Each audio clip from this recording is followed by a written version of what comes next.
Mi nombre es Alejandra Barrera Segovia. Yo soy licenciada en Ciencias de la Educación por la UDEM. Tengo una maestría en Orientación y Terapia Familiar de la Ibero.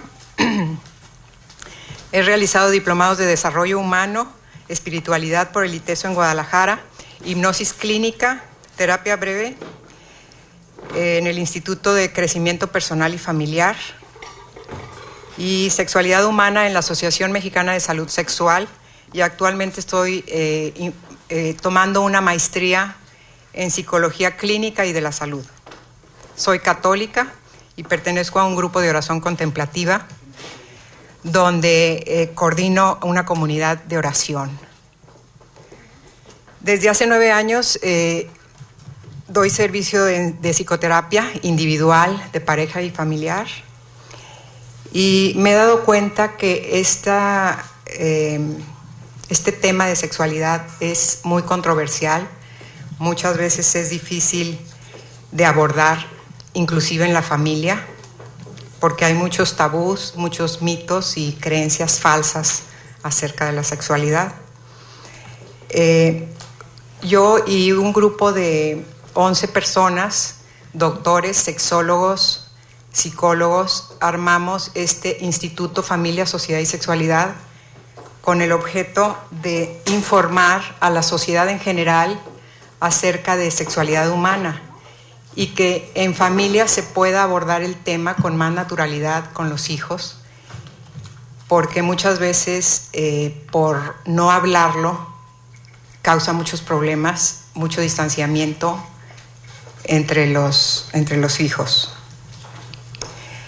Y bueno, ya sabemos que para evolucionar necesitamos romper paradigmas, como en la antigüedad, que antes se pensaba que los negros eran esclavos, que la tierra era cuadrada, que la mujer era propiedad del hombre nada más para procrear, para brindar placer, y pues ahora sabemos que no, ¿verdad? Es igual, hay concepciones así de erróneas en la sexualidad, y por eso necesitamos tocar el tema. El tema de la conferencia de hoy, que es religión y sexualidad, lo va a impartir el padre Paco Gómez, que muchos de ustedes ya lo conocen, y el reverendo Alejandro González.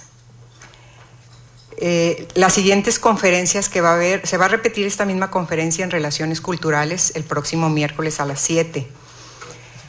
Las siguientes conferencias, porque es un ciclo de conferencias que se ha estado impartiendo, esta es la 4ª, las anteriores fueron familia y sexualidad, retos de la actualidad, el derecho al placer.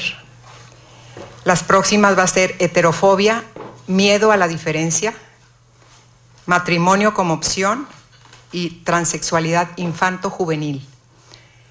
Son temas controversiales, pero son temas que se tienen que tocar porque es una realidad en nuestra sociedad. Existe la diversidad. Buenas tardes, quiero agradecer la oportunidad que tengo de estar aquí con ustedes, poder compartir este tema que podría parecer un poco controversial. Siempre me dijeron que nunca hablara de religión, política y fútbol porque nunca íbamos a llegar a un acuerdo. Entonces, de entrada, pues hablar de religión es muy complejo porque podríamos tener muchos conceptos dependiendo cuántas cabezas tenemos aquí. Y hablar de sexualidad, pues también es un tema, creo que doblemente complejo, porque no estamos acostumbrados a hablar de sexualidad y no estamos acostumbrados a relacionar religión con sexualidad, o quizá porque muchos de los conceptos que tenemos referente a la sexualidad están como que muy marcados con la religión que profesamos. Y pues bueno, yo quiero tratar de compartir esto con ustedes de una manera muy sencilla, porque hablar de religión es un tabú, ¿no? Yo no sé si soy el único que se sonroja cuando empezamos a tratar estos temas cuando estamos delante de los padres o yo como hijo, ¿no? Tener que abordar estos temas, que oye papá, oye mamá, fíjate que esto y lo otro. Pues quizá ahora que estoy viejo lo puedo hacer, pero cuando era joven no tenía como que esa confianza, porque parece un tema prohibido? ¿Por qué es un tabú precisamente? ¿Pero qué es un tabú? Yo hace rato buscaba en internet alguna definición, encontré muchas cosas, pero esta me pareció muy linda porque dice, pueden catalogarse como todas aquellas conductas, acciones o expresiones que son prohibidas o vetadas por la sociedad. Entonces, pues creo que mucho de esto tiene el tema de sexualidad, pero es importante que nosotros abordemos estos temas porque la sexualidad juega un papel muy importante a lo largo de nuestra vida.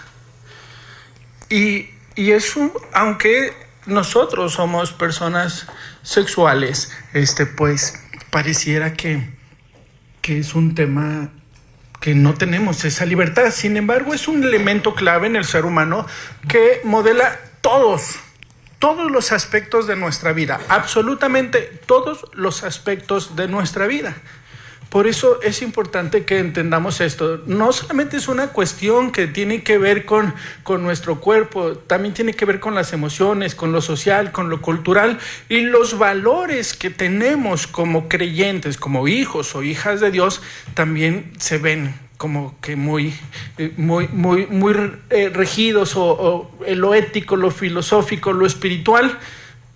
También tiene mucho que ver con nuestra sexualidad y cómo estamos abordando estas situaciones. Ahora, es tan común en la vida diaria que la mercadotecnia la ha utilizado de una manera tan increíble que siempre vamos a encontrar un artículo con una imagen que nos hace voltear a ver más la imagen que el artículo, ¿no?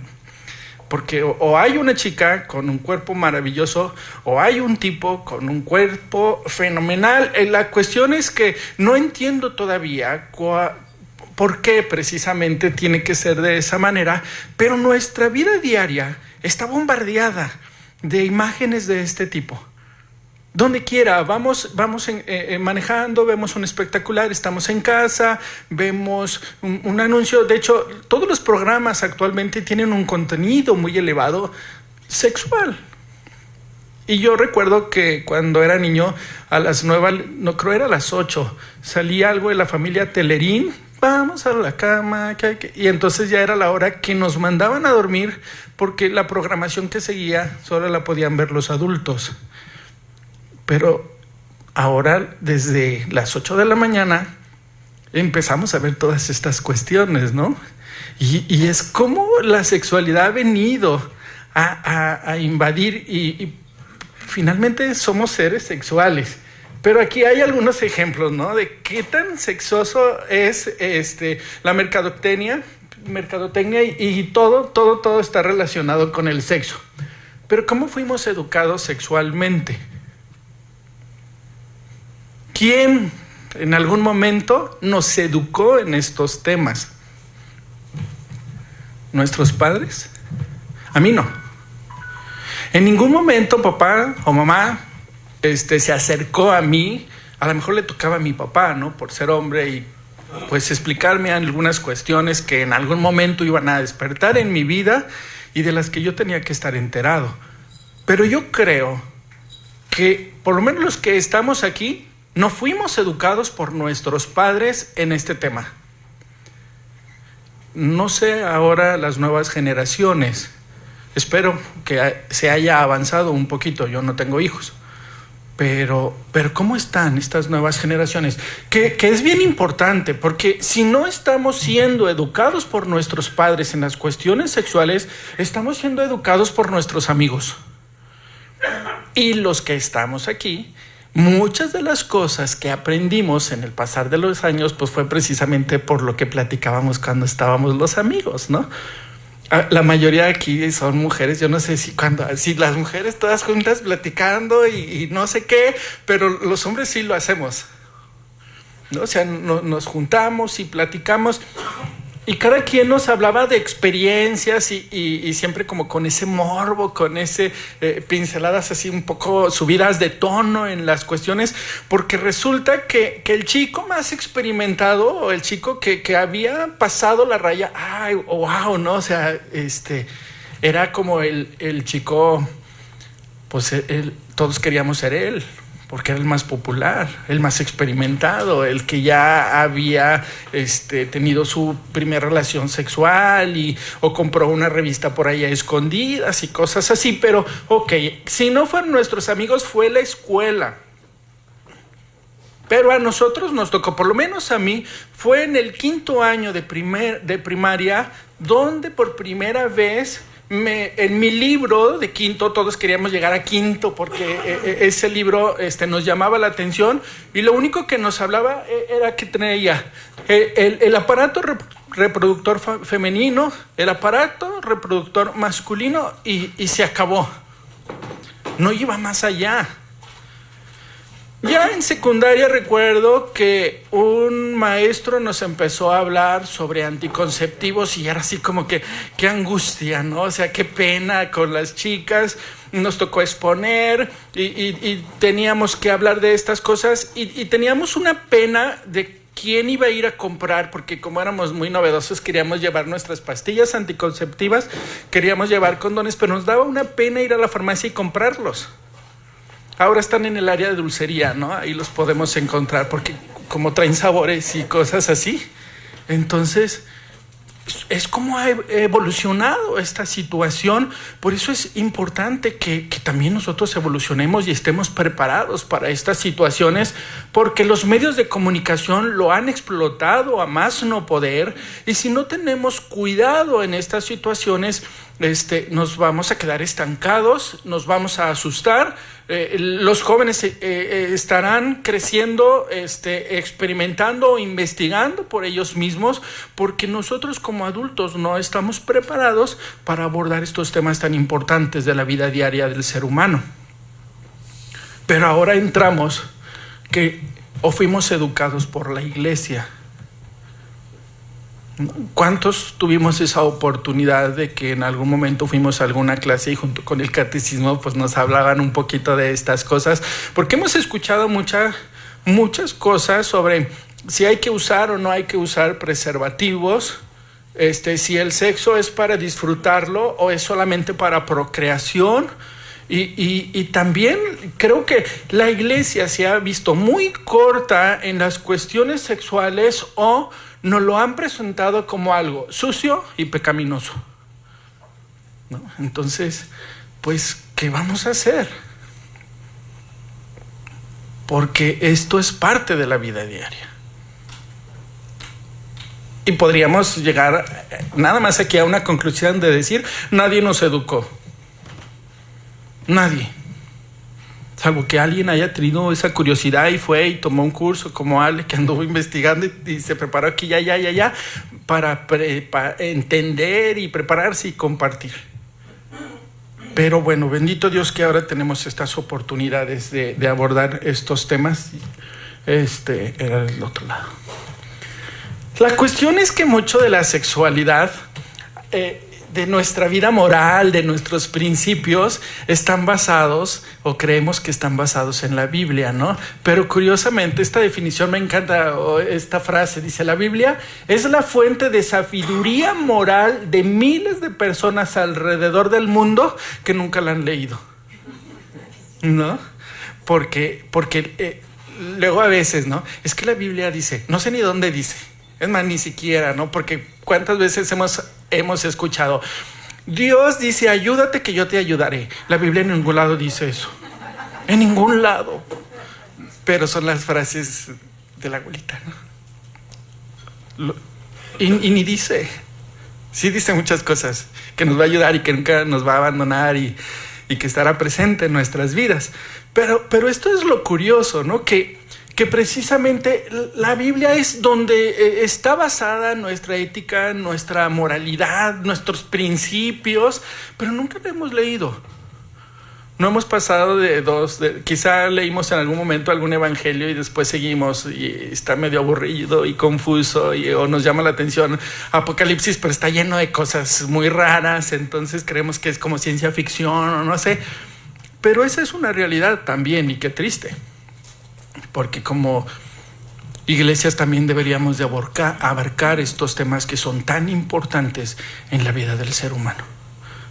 O luego salimos a la calle y hacemos declaraciones que no tienen nada que ver porque no tienen ningún sustento, pero como lo oí, lo repito. O como lo entendí, lo enseño. Hay que prepararnos en estos temas. Es muy importante, es muy necesario que lo hagamos. Ahora, yo pensaba, bueno, ¿seremos los cristianos los únicos así como que mojigatos en estas cuestiones de sexualidad? Porque esta imagen, pido disculpas si a alguien le ofende, pero se encuentra, es un templo hinduista y está lleno de imágenes así de sexosas. Y a lo mejor a nosotros nos podrían ofender, ¿no? Y decir, qué atrevidos, qué inmorales, porque es muy explícita. O podríamos decir, que de mal gusto. Sin embargo, para ellos, la sexualidad y la espiritualidad eran una misma cosa. Iban como que tomadas de la mano. Y para nosotros son cosas que van diferentes. Sin embargo, el sexo, pues lo creó Dios. Dios nos creó precisamente siendo personas sexuales. Pero lo vemos así como que pues no nos gustan mucho estas cosas. Nuestras creencias influyen o afectan de manera directa cómo nos relacionamos sexualmente. Así es.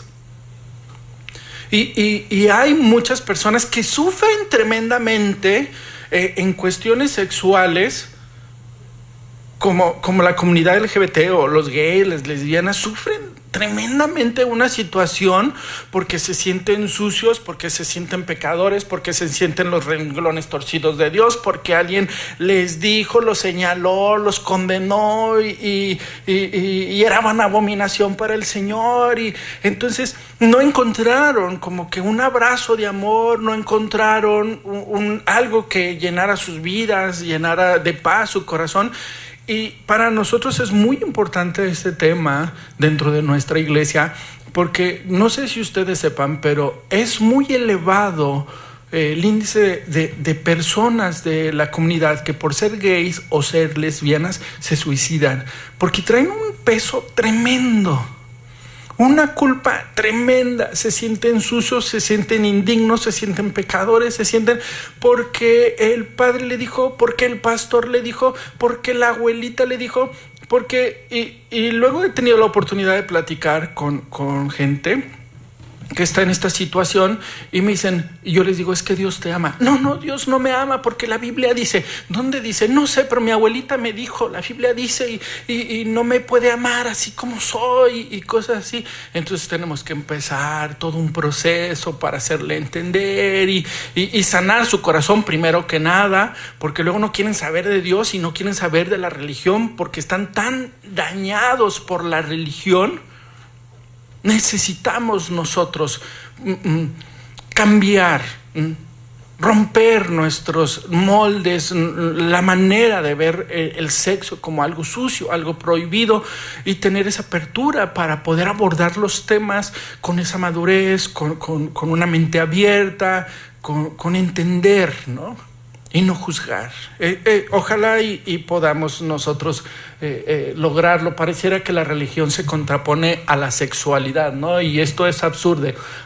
Ahora, yo trataba, ¿por qué? ¿Por qué vemos esa cosa como sucia? Y resulta, encontré estas frases que me parecen interesantes porque San Agustín, que es un padre de la iglesia, ¿no? Un teólogo que hizo aportaciones muy importantes a nuestra iglesia. En las cuestiones sexuales andaban bien perdidos. En las cuestiones de Dios y en lo espiritual eran hombres o mujeres. Hombres en este momento, las mujeres todavía no brillaban por eso, no porque no lo pudieran brillar, sino porque no las dejaban brillar. Pero estaban erradísimos en las cuestiones sexuales, perdidos completamente. Entonces San Agustín decía, es Seba, la tentadora de quien debemos cuidarnos en toda mujer. No alcanzo a ver qué utilidad puede servir la mujer para el hombre si se excluye la función de concebir niños. Las mujeres no deben ser iluminadas ni educadas en forma alguna. De hecho, deberían ser segregadas, ya que son causa de insidiosas e involuntarias erecciones de los santos varones, ¿no? Hay que apedrearlas, ¿no?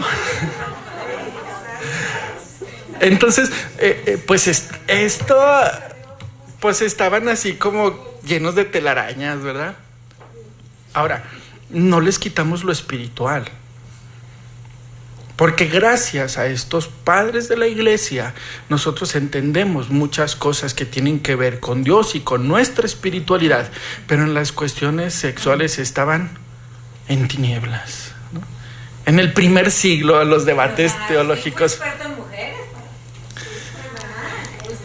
Bueno, pero aquí están sus declaraciones, ¿no? De hecho, igual, y sigue sucediendo, ¿no? Finalmente, ¿no? Tiro la piedra y escondo la mano. Eso lo seguimos, lo hace mucha gente.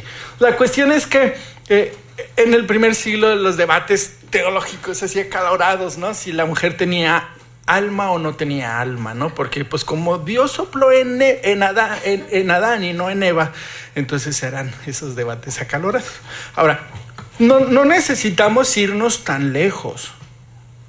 Hace 56 años atrás, cuando todavía no se votaba, cuando la mujer no tenía voz ni voto, ¿no? Cuando la mujer era una posesión.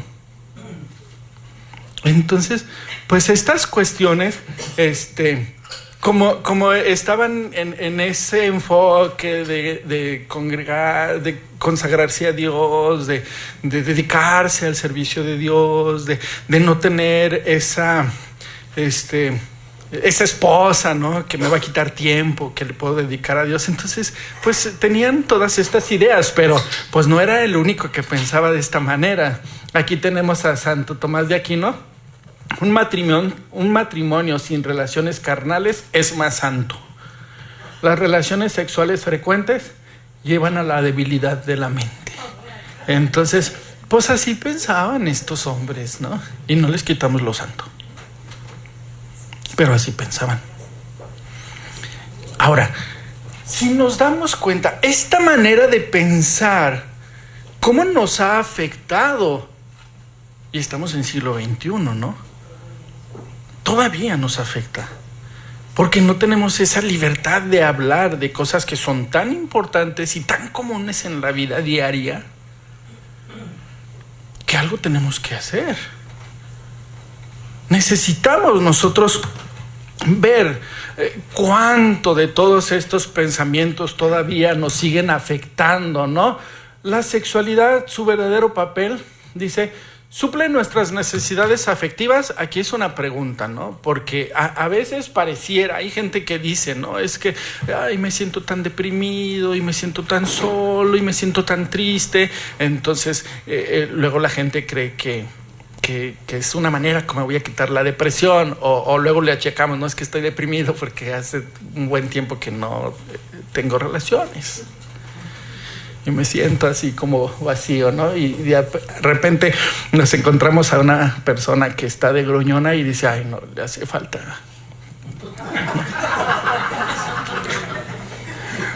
Pero se dan cuenta que le hace falta sexo. Pero como nos da pena, entonces le hace falta y todos sabemos qué, ¿no? Pero ¿por qué no decir le hace falta sexo? Ahora, ¿suple nuestra necesidad de felicidad? ¿Será? ¿No? ¿Suple nuestra necesidad espiritual? Somos seres compuestos de diversas áreas y cada una tiene la manera de suplir sus propias necesidades. Pero es una necesidad en nuestras vidas también. Eso es algo que necesitamos entender.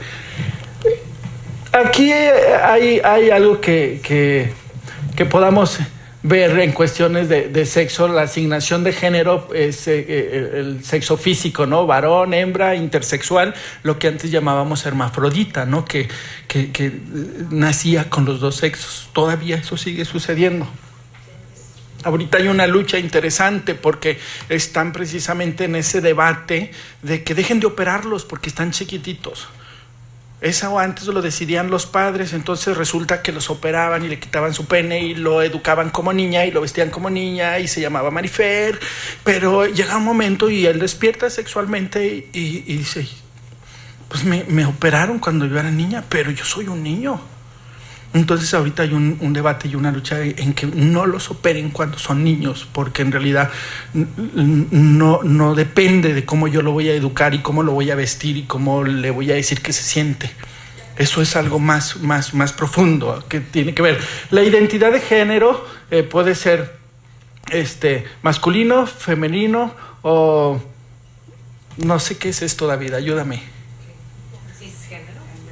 No, el masculino que puede ser cisgénero, aquí estamos hablando del heterosexual, ¿no? O sea, porque después entran los transgénero, que donde viene, creo que está como por llegar, no sé si va a llegar o no, lo van a dejar llegar, un camión donde dice si es niño tiene pene, si es niña tiene vagina, pero resulta que hay una comunidad transgénero donde los niños no siempre tienen pene o las niñas no siempre tienen vagina, y esa es una realidad, existe.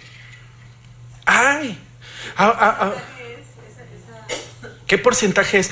No sé, pero el otro día me invitaron a una reunión que me quedé bien sorprendido porque eran como el triple de chicas de las que estamos aquí.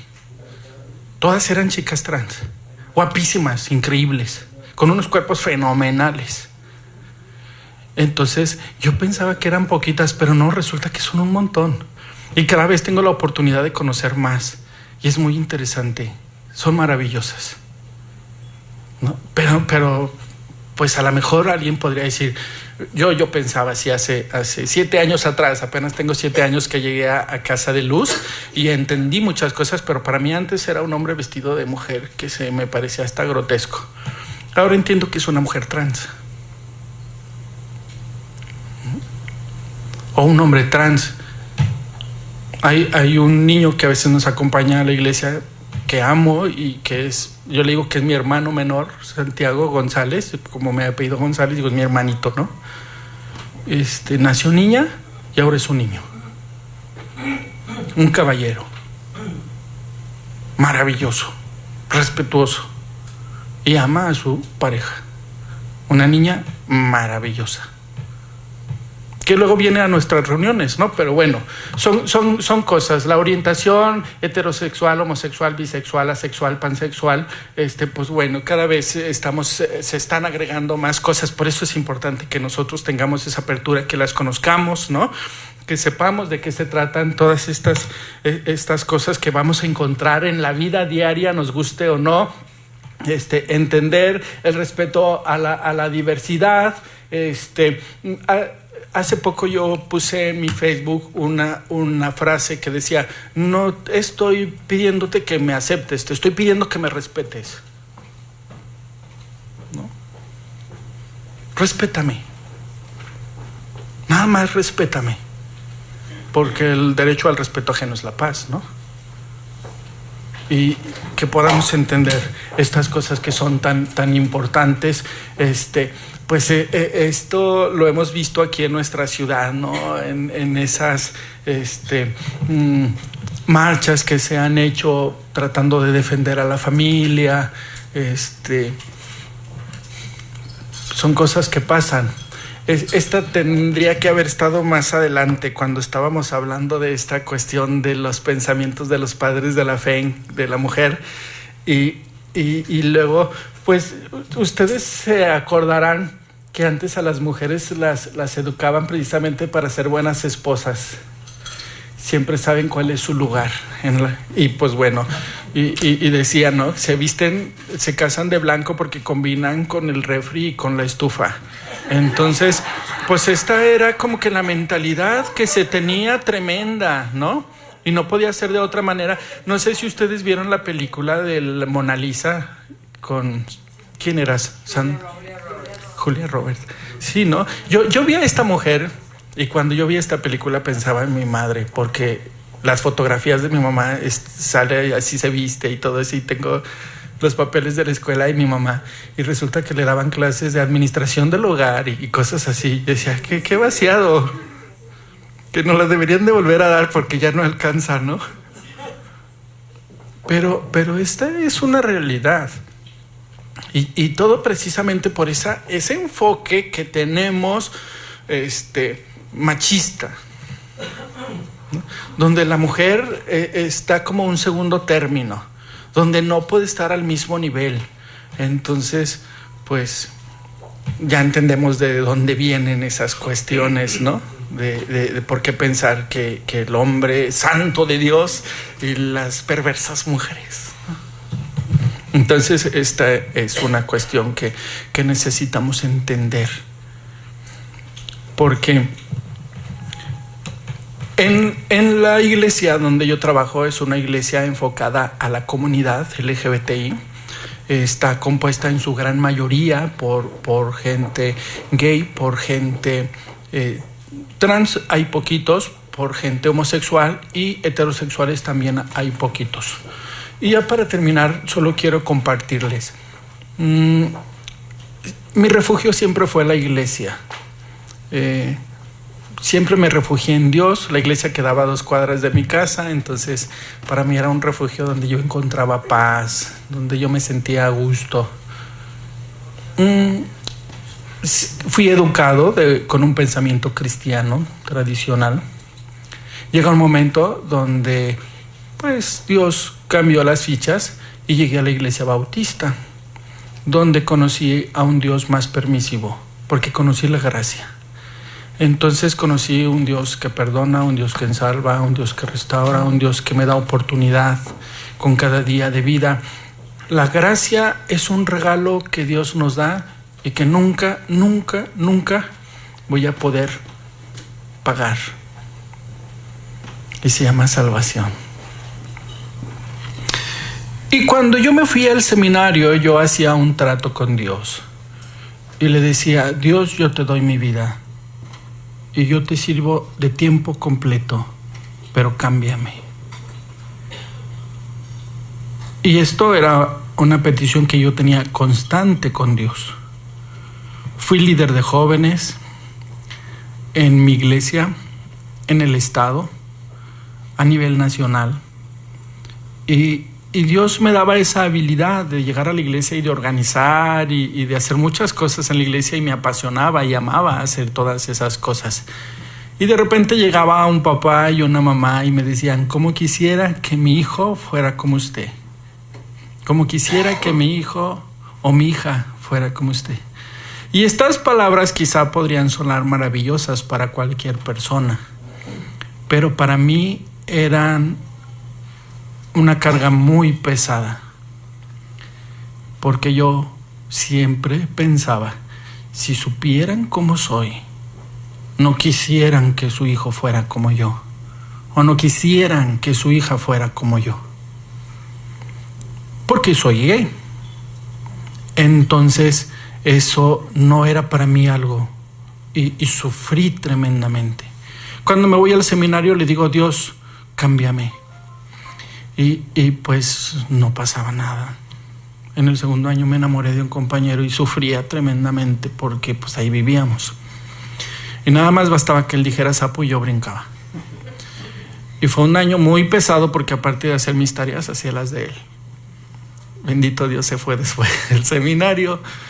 Yo todavía continué, terminé, gradué, me ordené, trabajé 7 años en una iglesia como pastor bautista, siempre reprimiéndome, siempre queriendo ahogar ese sentimiento, hasta que un día me di por vencido y dije, me voy a olvidar de Dios, porque no quiero engañar a la gente, porque no quiero ser piedra de tropiezo para la gente, porque si un día llega a salir a la luz mi vida privada, voy a lastimar a mucha gente. Y no van a decir Alejandro, van a decir en esa iglesia. Entonces renuncié. Y mi intención era olvidarme de Dios y darle vuelo al hilache. Yo vivía en la capital, trabajaba en Pachuca, es 1 hora y media. Y un día decidí olvidarme de Dios, renuncié a la iglesia, regresé a mi casa a la Ciudad de México y era la marcha gay. Yo no sabía que existía eso. En mi vida había escuchado de eso.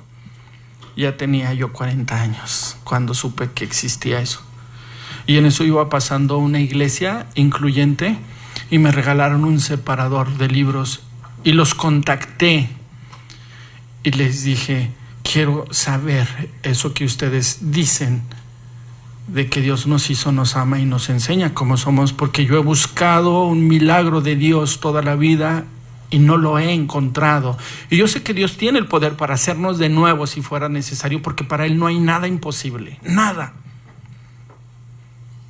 Oré, lloré, ayuné, busqué muchas ayudas para que Dios me cambiara y no lo encontré.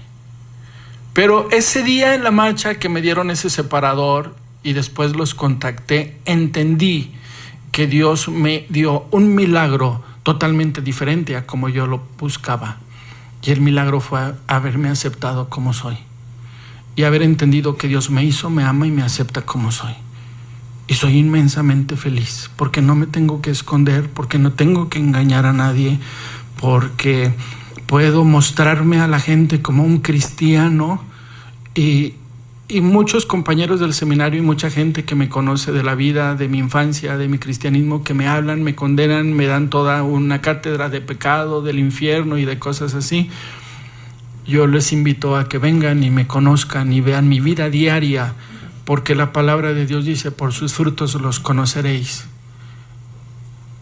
Y mis sábanas son parte de mi intimidad, no de mi vida diaria. Y sé que puedo dar un testimonio de hijo de Dios en mis hechos y en mis palabras. Y ojalá ahí tendríamos que llegar todos. Porque Dios le encomendó a la iglesia la tarea más maravillosa del mundo de ir y compartir las buenas nuevas de salvación. El motivo por el cual Dios envía a su Hijo a este mundo es para salvarnos, es para reconciliarnos con Él. Dios siempre teniendo la iniciativa para que podamos disfrutar, conocerlo, recibir las bendiciones, todo lo que Él tiene para nosotros. Y Juan 3:17 dice: Dios no envió a su Hijo al mundo a condenar, lo envió a salvar. Y pareciera que las iglesias cualquiera, no le vamos a poner apellido, cualquiera, se olvidó. Y entonces empezó a señalar: tú sí, tú no, tú sí, tú no, tú sí, tú no. Y sacó una lista grande de pecados, ¿no? Para decirnos. Yo creía que mi pecado más grande era ser gay. Después entendí que ese no es pecado. Pero entiendo que sigo siendo pecador, porque hay muchas cosas que luego hay en nuestros corazones que no se ven. El orgullo, la soberbia, la falta de misericordia, el odio, el rencor. Y hacen mucho daño. Mucho daño. Y luego me tuve que entender que imperfectas, todos y todas. Pero la gracia de Dios maravillosa siempre está ahí. Es un regalo inmerecido, pero es un regalo. Y tú sabes si lo aceptas o lo dejas. Ese es el mensaje que hay que ir a compartir como cristianos, cristianas.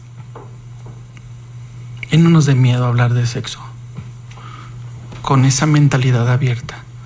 No podemos llamar sucio algo que Dios mismo creó. Y créanme, yo no decidí ser así. Porque nadie decide una vida donde lo van a señalar, donde lo van a condenar, donde lo van a discriminar, donde lo van a golpear por ser como es, donde muchas cosas que pasa la gente de nuestra comunidad por ser como son. Pero yo no lo elegí y toda mi vida luché y no lo logré, porque Dios no tenía que cambiar esa parte. Muchas más y estamos en ese proceso continuo. A través de su Espíritu Santo, día a día nos va transformando en los hombres y mujeres que Él quiere que seamos. Quiero darles las gracias, espero que no haberles ofendido. Y gracias por este momento, gracias Ale, que el Señor les bendiga. Si en algún momento podemos ayudarles, servirles en algo, luego sucede. Por eso existe un grupo de padres que tienen hijos o hijas de la comunidad y luego llegan a la iglesia así como muy angustiados. ¿Qué hice mal? ¿En qué fallé? Y enojados. ¿Por qué a mí, no a mi vecina? ¿No? Hay cosas así. Y decirle, nadie elige. Nadie elige. Y no son los únicos padres. Hay muchos padres. Y al final entienden que tienen los hijos o hijas más maravillosos o maravillosas que puedan existir. Yo soy testigo de eso.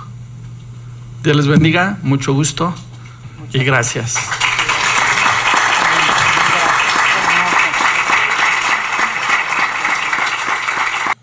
Yo tengo 39 años de ser presbítero de la Iglesia Católica. Hace 39 años, estoy hablando de 1978, más o menos unas 2 o 3 señoras a la semana, nada más señoras, no señores, iban a consultarme sobre anticonceptivos. Estaban preocupadas porque ya no querían tener hijos y el ginecólogo les decía que había que cuidarse, ¿verdad? Eso hace 39 años. Pregúntenme cuándo fue la última vez que una señora o un señor me hizo esa pregunta. ¿Qué ha pasado entonces? O las católicas con posibilidades de embarazarse y con vida sexual activa se cuidan en contra de lo que dice el magisterio de la Iglesia Católica, o no se cuidan y entonces yo no sé cómo le hagan para no tener tantos hijos, ¿verdad? Este es un tema que se borró de la agenda de preocupaciones en las católicas, me parece a mí, sobre todo en ellas, como que los señores o jóvenes casi nunca se interesaron en el punto. Una expresión de este machismo estaba precisamente en ello. Quien tiene que preocuparse de no embarazarse es ella y no tanto él ya dentro del matrimonio. Este ejemplo entonces ilustra la contradicción que se da entre lo que dice el magisterio y la manera en que se vive. Me llamó mucho la atención cuando todavía estaba Joseph Ratzinger como Benedicto XVI, que visitó Alemania, su tierra natal, ¿no?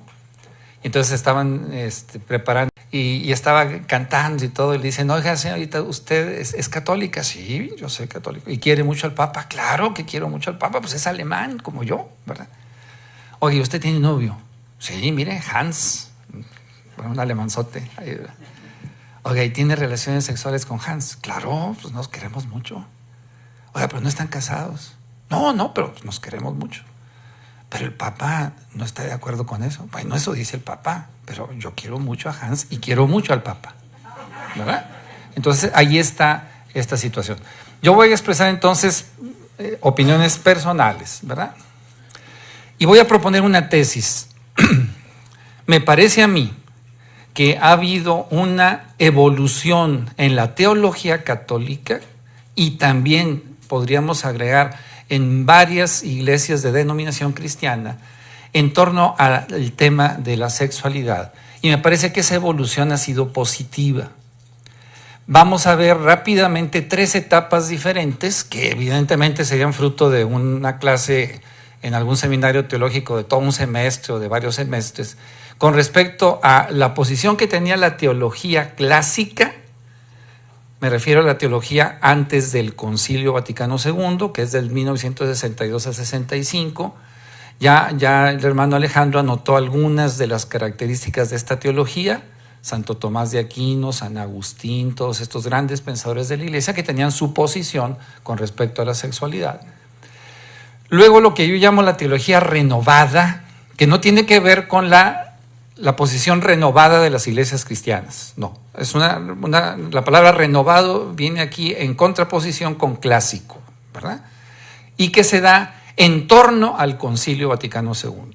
Es decir, lo que preparó, el pensamiento que preparó el concilio hacia fines de los 50 o durante los 50 y 60 del siglo pasado, y lo que se dio inmediatamente después del concilio, lo que se entiende como el post-concilio, 65 a 70.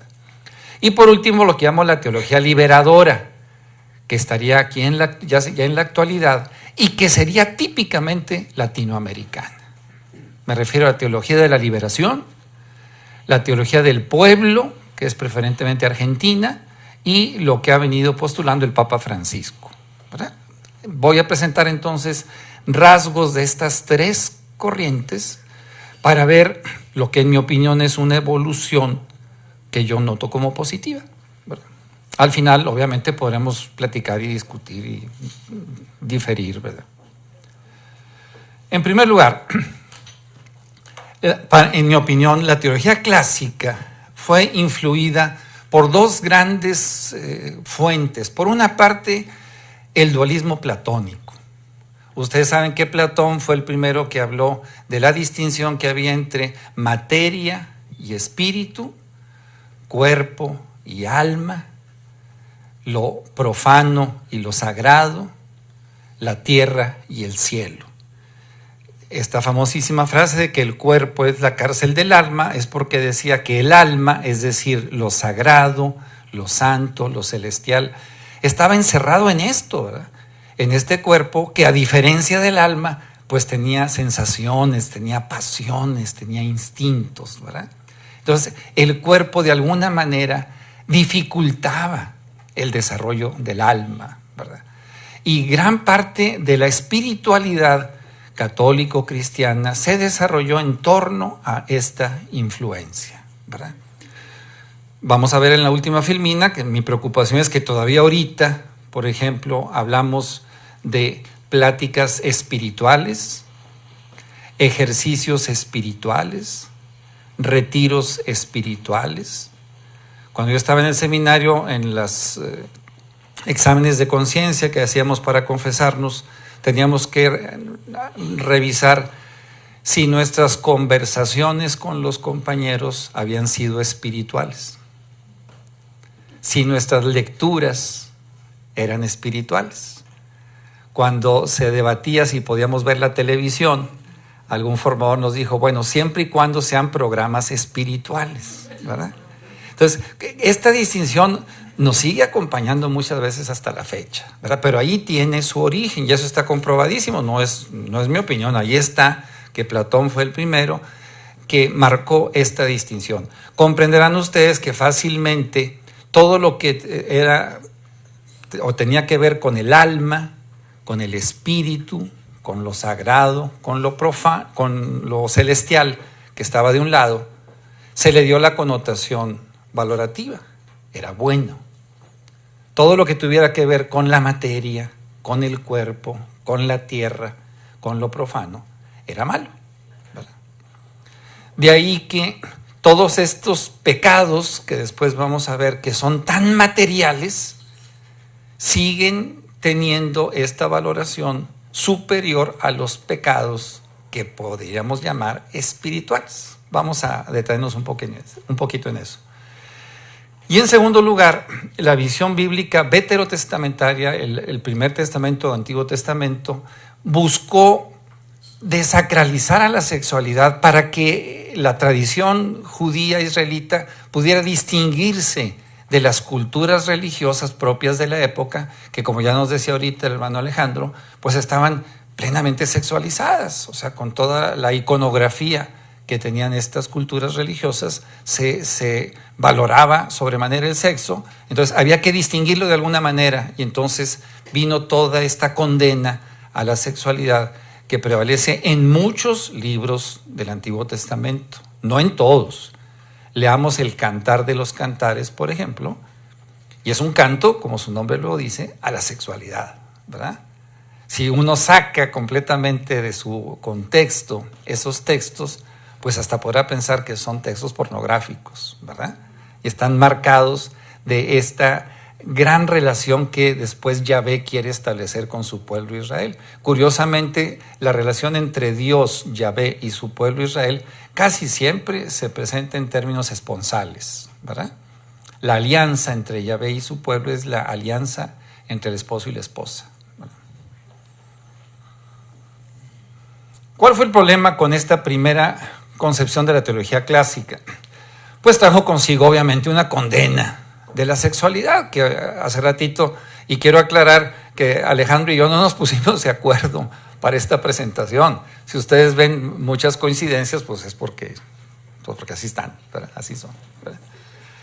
Entonces había una condena y en el mejor de los casos, ¿verdad?, pues una cierta tolerancia hacia la sexualidad que se iba a manifestar en el matrimonio, ¿verdad? Si tú no te puedes contener, si no te aguantas, pues cásate, ¿verdad? Para que ahí puedas canalizar tus instintos, desfogar tus pasiones, ¿verdad? ¿Cuál entonces era el enemigo a vencer? Pues las pasiones, ¿verdad? Y como de alguna manera pues teníamos que reproducirnos y teníamos que mantener viva pues a la raza humana, pues bueno, ni modo, pues cásate, ¿verdad? ¿Qué más podemos hacer? Había pues esta percepción de decir, pues el que se casa, pues sí, puede ser una persona santa y buena, ¿verdad? Pero pues sería mejor que no se casara, ¿verdad? Todavía ustedes quizá, veo aquí algunas canas como las mías de personas de más de 60, 65, ¿verdad?, pues recordarán ciertas prácticas otra vez espirituales en nuestra iglesia católica y creo que también en algunas iglesias cristianas, en algunas denominaciones históricas muy importantes, en donde de alguna manera se aconsejaba a los matrimonios pues que dentro de la preparación que se debía tener para el culto dominical, si se abstenían de tener relaciones sexuales el día previo, pues estaba mejor, ¿verdad? Para no llegar, digamos, tan manchados a esa expresión, ¿verdad? Y entonces quizá alguna persona muy atrevida con su pastor o con su confesor le decía, oiga, espéreme, pero no es pecado. Pues no es pecado, pero, ay, ¿cómo te podría decir? ¿Quieres aspirar a la perfección? Pues si te abstienes es un poquito mejor. No está mal, pero ojalá, pues es un poquito como ponerse a dieta, ¿verdad? A la dieta que combina el espíritu con la materia, ¿no? Entonces, esta concepción, pues trajo consigo una tremenda culpabilidad que vamos a ver ahorita, y eso es lo que yo quiero afinar al último, que alejaba por completo la percepción de la responsabilidad social y se ceñía solamente al problema de la sexualidad y de las agresiones que podíamos tener ante ciertas normas que debían regir nuestra vida. Este es entonces el primer aspecto de la teología católica, hasta antes, repito, del concilio. Viene el concilio, entonces aquí tenemos lo que llamo la teología renovada. Aquí entonces propone una revaloración de la sexualidad, al considerarla como una energía propia de la persona que le permite entregarse a otras personas. Y se aportó algo que todavía también me parece que batallamos, pero que ya nos queda muy claro, que la sexualidad era el lenguaje propio del ser humano, que no se puede reducir a la genitalidad. Ya todos sabemos a estas alturas que somos seres sexuados, ¿verdad? Y que nuestro lenguaje corporal, nuestras comunicaciones, nuestra mirada, todo es sexuado, ¿verdad? Tenemos nuestros órganos genitales, pero tenemos toda una riqueza de comunicación sexuada que ya creo yo que hemos valorado, ¿verdad? Aunque yo comparto con Alejandro el que no hemos tenido, quizás los de mi edad, una educación sexual apropiada en la familia, pues sí me parece que hemos ido avanzando en este terreno y creo yo que ya al menos no se identifica sexualidad con genitalidad en general, ¿verdad? Pero esta visión que se basaba en el antropocentrismo propio de la época, estamos hablando de fines del siglo XX, la segunda mitad del siglo XX, 1950, el año 2000, ¿verdad? Trajo consigo también pues una exageración en la importancia del sujeto con respecto al objeto. aquí para quienes han estudiado filosofía resultará fácil recordar cómo nuestra historia de la filosofía occidental se ha basado en 4 grandes etapas que tienen 4 grandes énfasis. La filosofía antigua, ¿se acuerdan? La griega, Sócrates, Platón y Aristóteles, pues acentuaron el cosmos, ¿verdad? Después viene la filosofía medieval, Santo Tomás de Aquino especialmente, donde se acentúa el tema de Dios. Viene la filosofía moderna, desde Descartes hasta los discípulos de Marx, y ahí se acentúa el problema del conocimiento. Y la filosofía contemporánea, la del siglo pasado, siglo XX y siglo XXI, acentúa la importancia del ser humano, al punto de colocar al ser humano en el centro de todas las preocupaciones, cosa que la cosmología en la ecología ha venido criticando. Los seres humanos nos seguimos considerando los primeros, los mejores, y no nos está importando destruir la naturaleza de la que no nos sentimos hermanos. Entonces, este antropocentrismo trajo consigo también pues una gran ventaja. La defensa, por ejemplo, de la mujer, que ya supera el que sabe que no está nada más para satisfacer el deseo sexual de su marido, sino que ella lo va a hacer también cuando ella quiera, ¿verdad? Está muy bien, o sea, ya llegamos a un nivel. Pero también de aquí se da el venquito a decir, no me interesa a mí entonces la satisfacción de lo demás, sino mi propia satisfacción, ¿verdad? ¿Cuál es entonces ahora el enemigo a vencer? Por enemigo a vencer, si se fijan, lo pongo entre comillas, y no es gratuito ponerlo entre comillas. No considero yo que sea un enemigo, ¿verdad? Pero es nada más para resaltar cómo se concebía. Pues la soledad. Y también en una de las filminas que mencionaba Alejandro aparecía eso, ¿verdad? O sea, la sexualidad es el remedio a la soledad, ¿verdad? El hecho de yo tener una pareja, una compañera, un compañero sexual, eso me hace sentirme menos solo. ¿Verdaderamente encuentro ahí la compañía? Y llegamos a la tercera de estas dimensiones, que es la que yo les quiero proponer y que me parece a mí, quizá para alguna persona pueda resultar novedosa. La teología liberadora, que es plenamente latinoamericana, en donde, repito, podríamos incluir la teología de la liberación, la teología del pueblo, que fue una derivación de la teología de la liberación preferentemente en Argentina, de los 70s, 80s del siglo pasado, y en la posición del Papa Francisco, busca resaltar la dimensión sociopolítica de la sexualidad, denunciando, como también lo veíamos en alguna filmina previa, ¿verdad?, la mercantilización y el uso de ella que se hace como distractor de los verdaderos problemas, los problemas vitales que enfrentan especialmente las poblaciones más pobres. Si allá se acuerdan, en tiempos de los romanos se hablaba de pan y circo, pues ahora es monitor y sexo, ¿verdad? Y eso hace que nos distraigamos de otro tipo de problemas que son todavía más vitales, más profundos, más sentidos para las poblaciones más pobres. En esta teología se quiere concebir a la sexualidad como la energía vital que sirve para, en compañía amorosa, transformar a nuestra sociedad. El Papa Francisco, ustedes saben, tiene una encíclica que se llama la Amoris Laetitia, la alegría del amor, ¿verdad? Y allá por el número 180, 181, 182, les recomiendo que si alguien se interesa en leerlo, lo haga.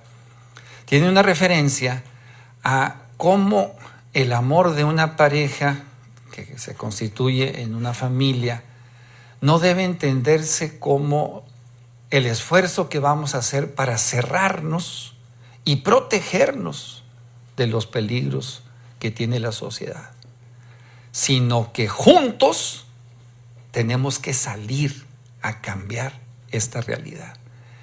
Y fíjense, el Papa Francisco, en una cosa que a mí me pareció increíblemente sorprendente por 2 motivos, cita a Mario Benedetti, que seguramente también algunos de los más antiguos conocerán, y cita aquella canción que yo cantaba hace 40 años, más de 40 años, Si te quiero es porque sos mi amor, mi cómplice y todo. ¿Se acuerdan de esa canción algunos? ¿Verdad? Y en la calle codo a codo somos mucho más que dos, ¿verdad? Y me sorprende por dos razones, porque ustedes saben que Mario Benedetti no es argentino. Y allá en el sur se la pasan peleándose entre argentinos y uruguayos. Y segundo, Mario Benedetti fue un ateo convencidísimo, ¿verdad? O sea, es un poeta que en Uruguay pues tuvo hasta funerales de Estado, ¿verdad? Pero aparentemente en la teología clásica aparecería como los clásicos enemigos de la Iglesia Católica. Y Francisco ahí lo cita, ¿verdad? Entonces, este es el gran aporte que me parece a mí podría tener la relación entre sexualidad y religión. Que la religión católica, cristiana, la que fuese, nos ayudara para que en pareja, en comunidad, en familia, como le queramos llamar, nos lanzáramos a combatir las injusticias sociales que tenemos, ¿verdad? Eso es lo que yo les quería, a lo mejor para ustedes no es novedad, pero yo dije a lo mejor les puede resultar como algo bueno.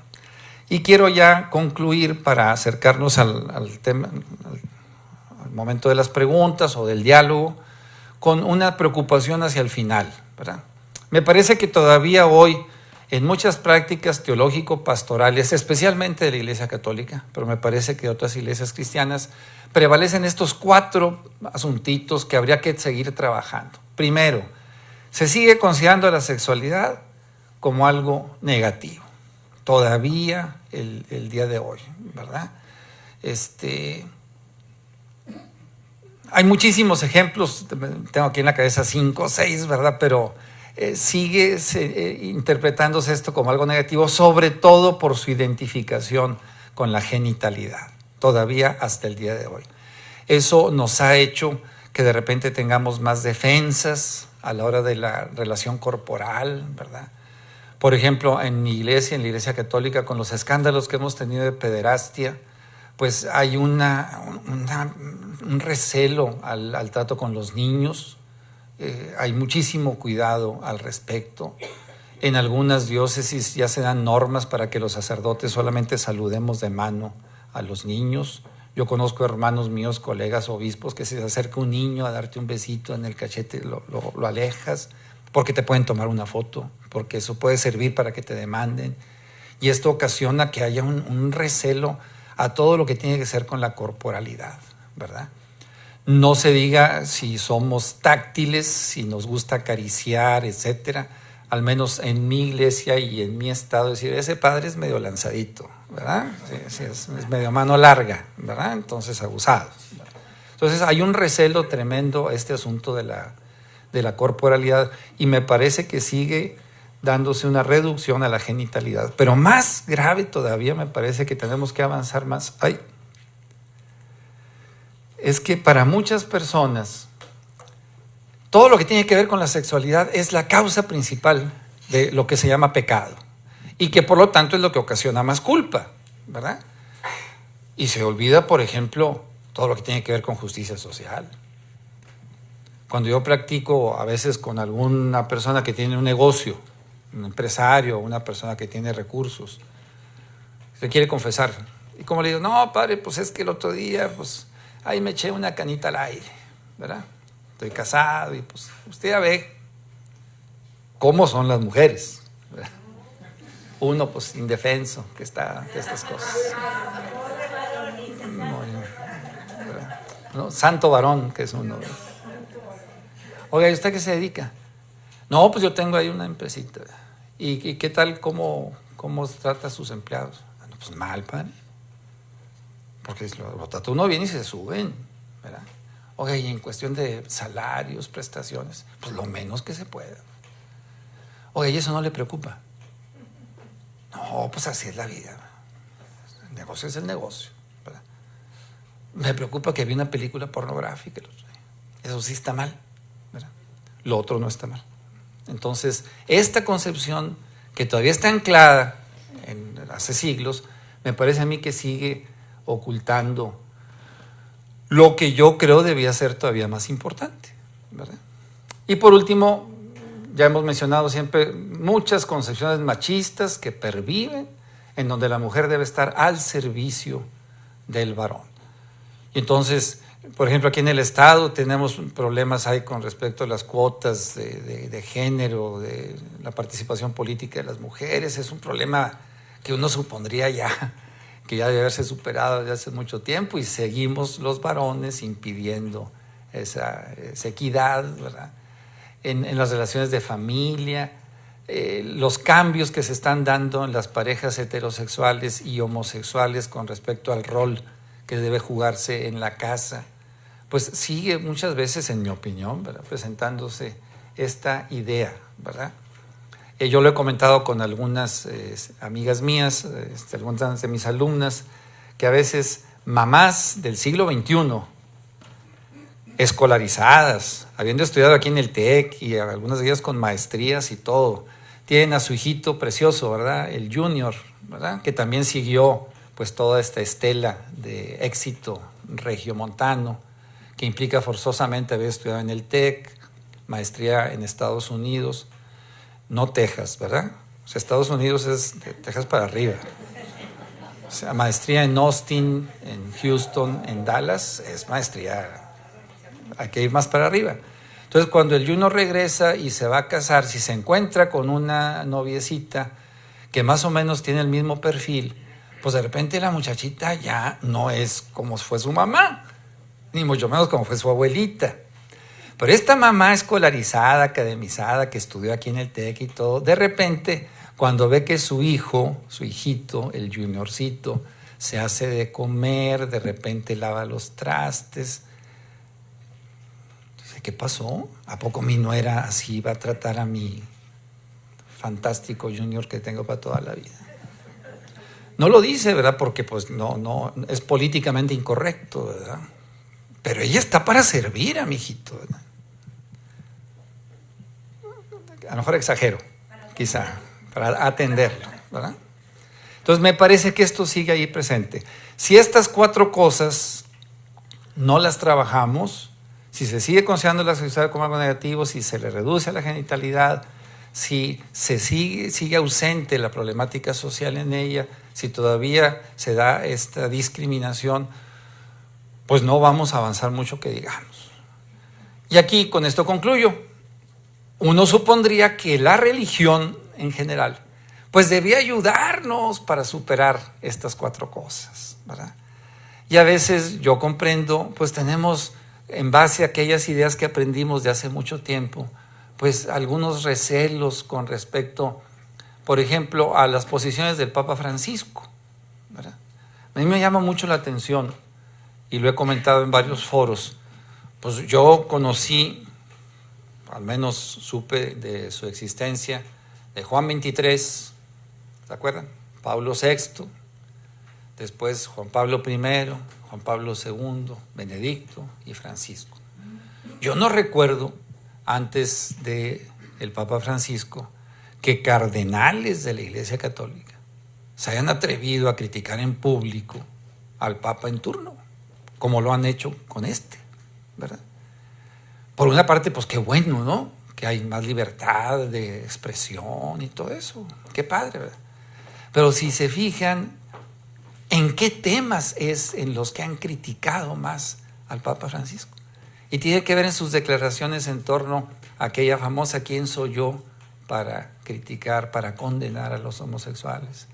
En sus posiciones, si ustedes quieren, sobre todo para muchas personas todavía muy débiles en relación a personas divorciadas vueltas a casar, pero en torno a todas estas temáticas que tienen que ver con la sexualidad, que un señor de 80 años está manifestando una apertura que a veces no tenemos los más jóvenes, es curioso, ¿no?, que en torno a esta temática surjan tantas críticas, ¿verdad? Son explicables, creo yo. Cierro con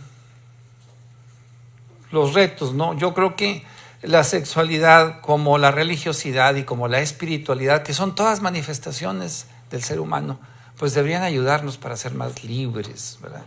Libertad, que ustedes saben, siempre implica responsabilidad, ¿verdad? Entonces les agradezco mucho su atención y pues no sé qué siga. Yo aquí termino y yo creo que va a haber alguna preguntita para dialogar, me imagino. ¿Se fue Alejandro?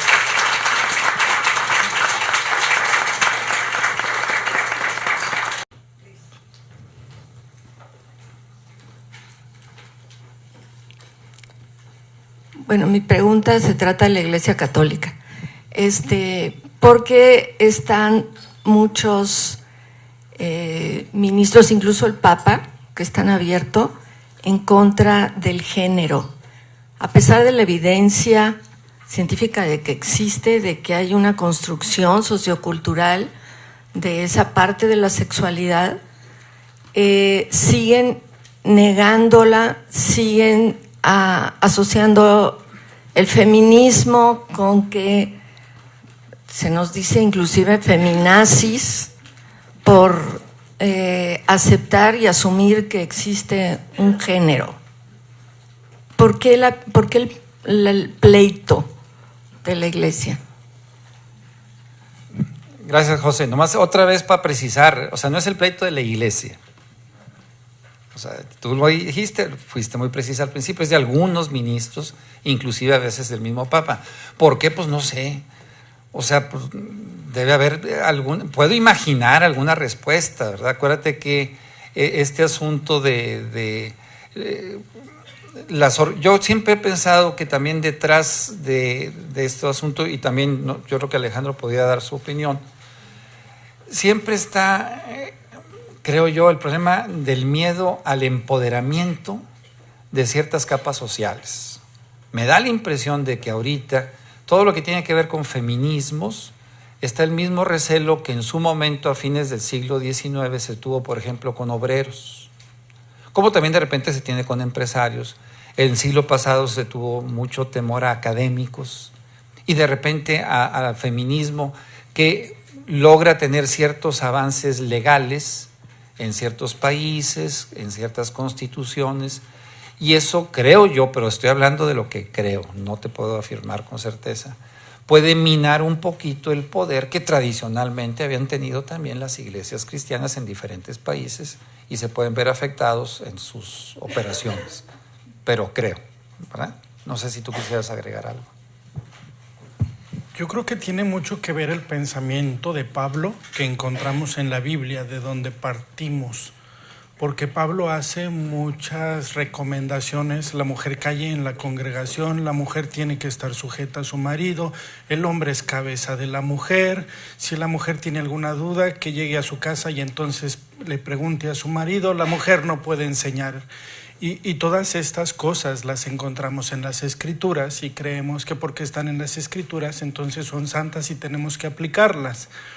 Pero cuando nosotros leemos las Escrituras es muy importante que entendamos el momento histórico y la situación cultural que estaba viviendo la gente cuando Pablo está haciendo estas recomendaciones. Es increíble que en el siglo XXI todavía encontremos algunos países donde la mujer no ha dejado de ser un objeto.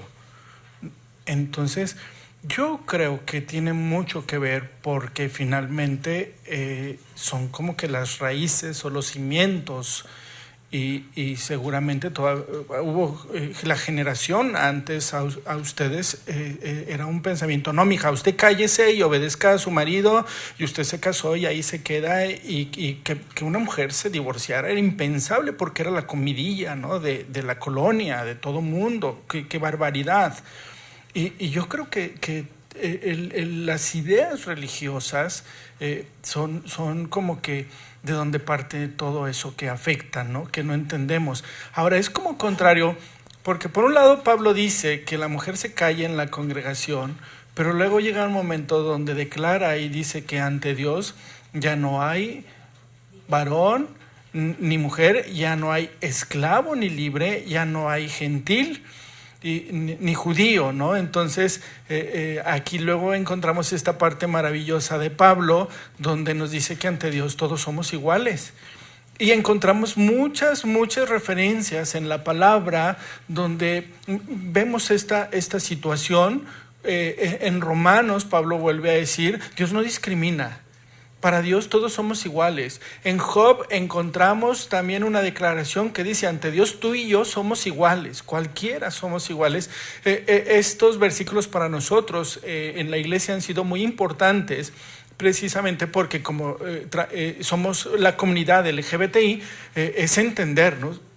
Ante Dios somos igual y a todos nos va a pedir cuentas de la misma manera.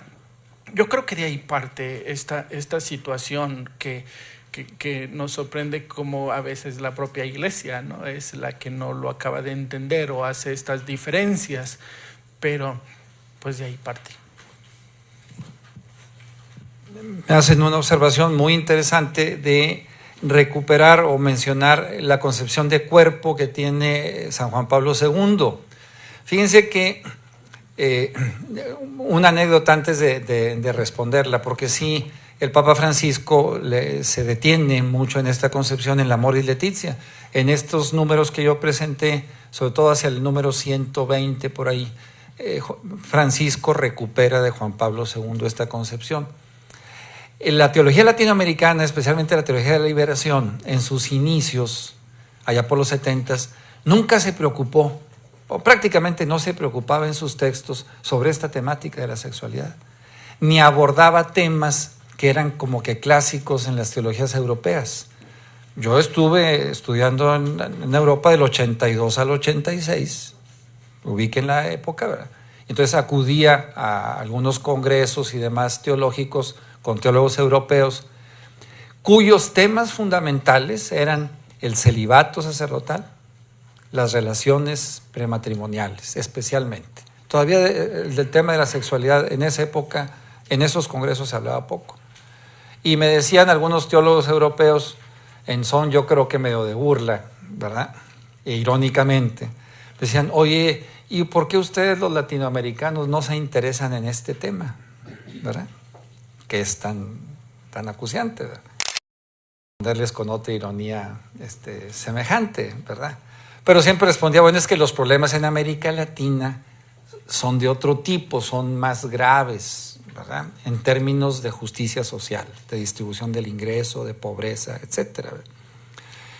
Francisco, como buen teólogo latinoamericano, pues también si ustedes ven los libros que él escribió siendo arzobispo de Buenos Aires, siendo anteriormente sacerdote, casi no tocan el tema, ¿verdad? Pero Juan Pablo II sí, sobre todo en su concepción del cuerpo tan amplia y tan natural. Por eso recomiendo que se lean esos textos para que veamos cómo Francisco, quizá como una carencia de su propio magisterio, retoma lo de Juan Pablo II para incluirlo ahí. No hay tiempo como para detenernos en todas esas concepciones, pero sí recomiendo que se lean, sobre todo en los primeros capítulos, porque del Amoris Laetitia, de la alegría del amor, la opinión pública siempre se ha centrado en el capítulo 8, que es el que tiene que ver con la relación, con la atención, a personas divorciadas vueltas a casar. Y como que ahí se centró toda la discusión. Los primeros capítulos son también muy ricos en esta concepción filosófico-teológica de la sexualidad. Llevo esta pregunta, nomás una, ¿verdad? ¿Alguna otra pregunta alguien tiene? Que no les dé pena. Sí. Verbalmente, a ver. Sí, hay que entender que hay diversidad. La cuestión de la sexualidad normalmente no elige la persona esa situación y sufre, ¿verdad? Porque la sociedad pues, no siempre acepta la situación. Pero si relajamos estas cosas, pues ya hay casos de que alguien se quiere casar con su perro, ¿no? Y si esto lo permitimos que se adoctrine a los hijos en esta liberalidad tan expansiva a nivel escolar, pues vamos a perder un poquito el rumbo de lo que es la biología versus la ideología. Es el porcentaje. Perdón.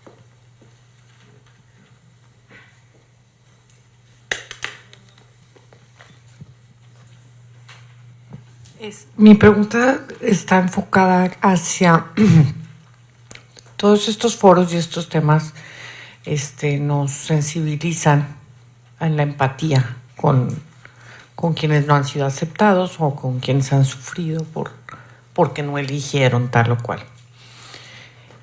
Pero está la otra parte que tampoco no se habla, que es la empatía con los papás que tratan de respetar al hijo en sus elecciones, o más bien cuando no lo eligen en sus preferencias, o como quieran llamarlo, tratan de respetar, tratan de aceptarlo, pero hay hijos que no los respetan a ellos.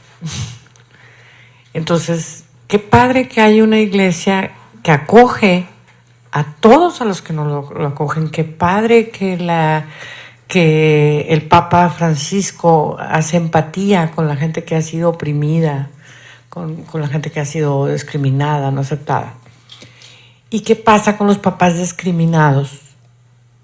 Porque no son capaces de ver a su hijo en tanga o no son capaces de ver a su hijo bailando la víbora de la mar en la boda.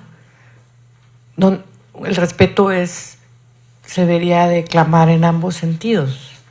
Yo creo que el ser humano tiene por vocación proteger, cuidar, respetar, y más a los hijos y a los papás ofendidos, no por su actividad sexual, sino por actos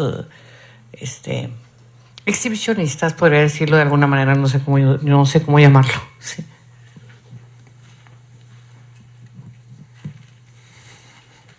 Todos llevamos un proceso, uno mismo, para aceptarse. Yo me acepté hasta los 40 años. Luché y luché porque no estaba de acuerdo y quería llevar una vida como me habían enseñado y como creía yo que era lo correcto y lo normal, porque pues es lo común, ¿no? Ahora entiendo que es lo común, no lo correcto. Yo he visto en los papás que llegan al grupo esa evolución. Y hay una palabra que dicen: entré en shock cuando supe que mi hija era lesbiana. Y la mamá llega al grupo deshecha. Y son sesiones donde llora y llora y llora y no entiende por qué. Y no entiende por qué, puesto que a todos los hijos e hijas los educó de la misma manera. Y preguntan: ¿en qué fallé? Algo no hice bien.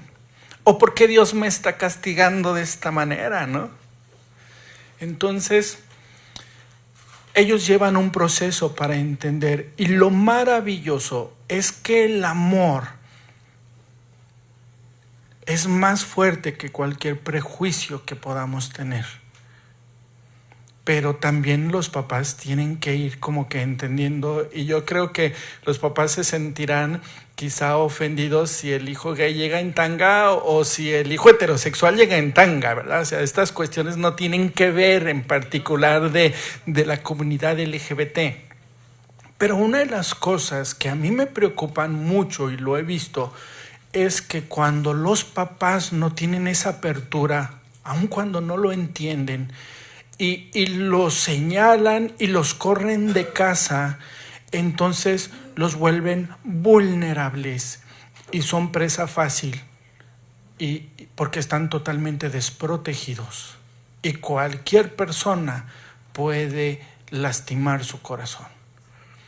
Pero cuando tienen el respaldo de sus papás, no importa que todo el mundo esté en contra de mí, porque los más importantes, los más valiosos, me aman y me aceptan como soy. Y esa cuestión, tenemos un día de campo el 16 de julio y yo les digo a los muchachos: por favor, lleven un short que llevarías con tu mamá, como si estuviera ahí tu mamá o tu abuelita. No te estoy pidiendo el short de la abuelita, ¿no? Entonces hacemos esta aclaración porque vamos como iglesia y no tenemos problemas si en otro lado quieren ir encuerados, pero aquí vamos a ir de una manera así. Entonces esto no tiene nada que ver con la comunidad. Es lo mismo que yo le diría a mi grupo de jóvenes en la iglesia heterosexual, precisamente porque pues no es el momento para irnos a exhibir, ¿no? Acaba de pasar la marcha, unos fueron encuerados, otros fueron muy tapados, otros fueron muy alegres, como sucede en Brasil, en el Carnaval de Brasil o en el de Mazatlán, donde igual va gente encuerada, mujeres maravillosas, hombres increíbles, exactamente igual, no hay ninguna diferencia. Pero yo creo que estas situaciones no tienen que ver con la condición sexual, más bien con esa comunicación que tenemos con los hijos, ¿no? Decir, hijo, ¿no? Decía una de las mamás, Sandra, no sé si la conozcan, pero ella decía, es que el otro día mi hijo me invitó a ver una película y era temática, entonces sus colores así se ponía roja y luego se le quitaba y cosas así, decía, todavía no estoy preparada para esto porque estaba yo con una vergüenza y cosas así. Pero digo, wow, qué increíble que esta mamá estuvo ahí con su hijo y le digo, ya voy aprendiendo, ¿no? Y tenemos que aprender y vamos cambiando muchas cosas. Pero otra vez, por favor, no abandonen a sus hijos o hijas en una situación así, que es lo peor que pueden hacer con sus hijos. Lo peor. Porque a nadie los va a amar tanto como los aman ustedes. Y quedan vulnerables.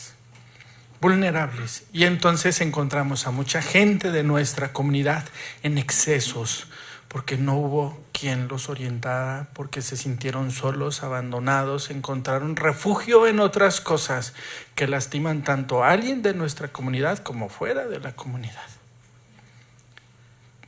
Eso es lo que yo he visto.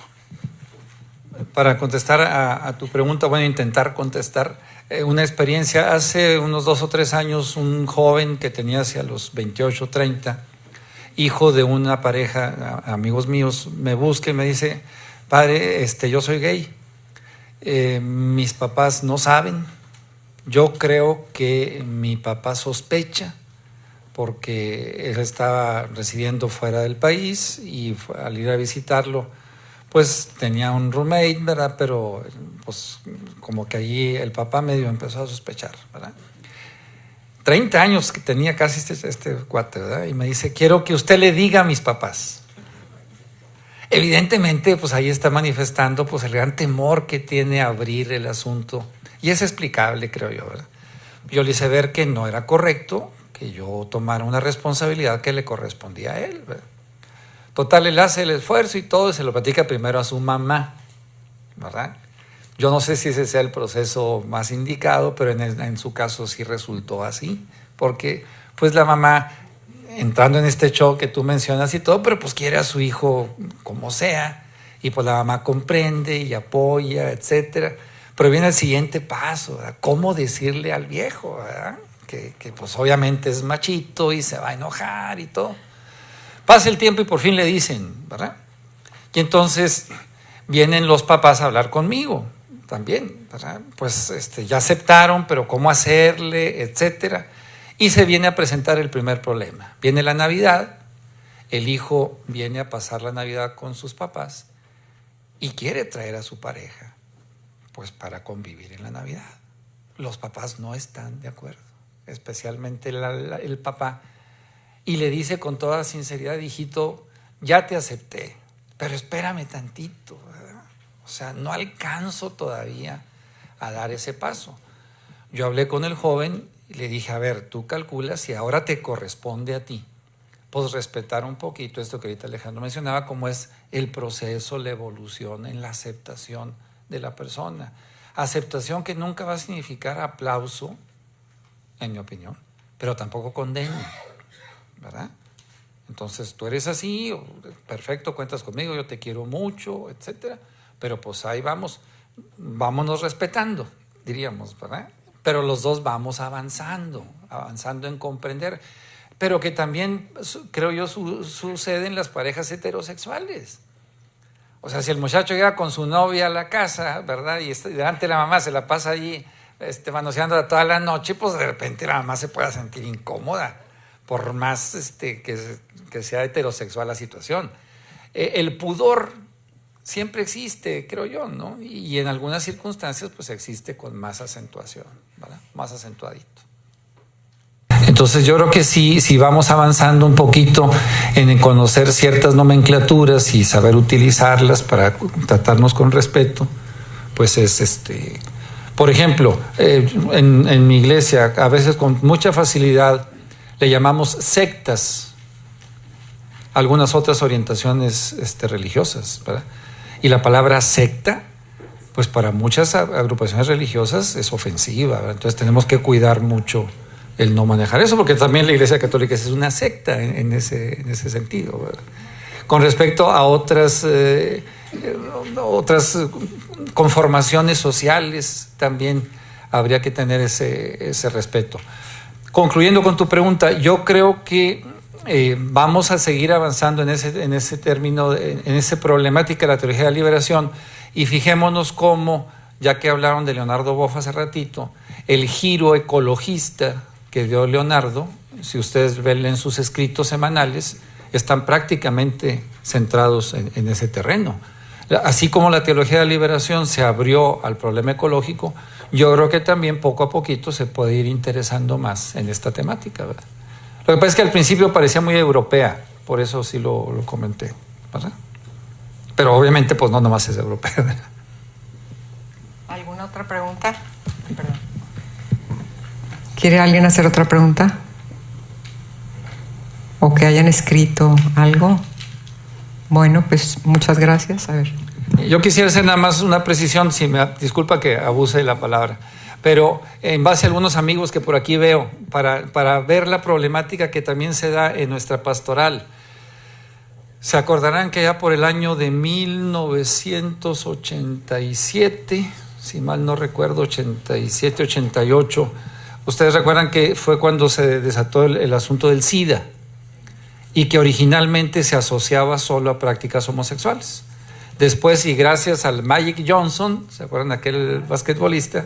Ya se clarificó que no tenía que ver, no estaba centrado nada más en la comunidad homosexual, sino que era también por otras circunstancias. Algunos jóvenes en aquel entonces, ahorita ya están más o menos más veteranos, ¿verdad? Se acercaron conmigo cuando estábamos en la Basílica del Roble, en el centro, para plantear la posibilidad de una reunión periódica con jóvenes que se interesaban en conocer más la Biblia, ¿verdad? Así empezamos. Y ver que de alguna manera de irse acompañando, de irse apoyando.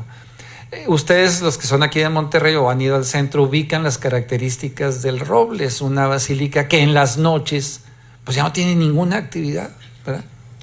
De manera que nos reuníamos con estos chavos, casi todos eran varones, ¿verdad? Y pues llegaba un grupo, eran de profesionistas que estudiaban la Biblia, así se conoció al principio. Pero no había nadie allí a esas horas, ¿verdad? Y pues pasaban de alguna manera inadvertidos. A mí me cambian a una parroquia que está ubicada en una colonia donde todo mundo se conoce y donde de repente llega uno que no, oye, ¿y ese quién es? ¿Verdad? Y ya no se pudo continuar con esa relación, ¿verdad? Que a mí me dio mucha tristeza porque era una experiencia muy enriquecedora para mí también, ¿verdad? Esto marca las dificultades que todavía seguimos teniendo para poder abrir estos espacios, ¿verdad? Cuando curiosamente en todas nuestras parroquias católicas siempre hay un joven gay que es el encargado del coro, que es el que coordina el catecismo, etcétera, en todas. Y me da mucho gusto cuando escuché ahorita aquí al hermano Alejandro que esta raza, estos jóvenes, en la mayoría de las parroquias, gracias a Dios, se sienten bien recibidos y se sienten respetados, ¿verdad? Y siempre existe, al menos yo lo viví en la parroquia cuando la tuve a mi cargo, la necesidad de que se les respete, ¿verdad? Y los muchachos de ahora, los jóvenes y adolescentes, pues ya van creciendo con una mentalidad, me parece a mí, mucho más, no quiero decir sana, ¿verdad? Pero sana, mucho más abierta, mucho más tranquila en torno a esta temática de una mayor aceptación y respeto, ¿verdad?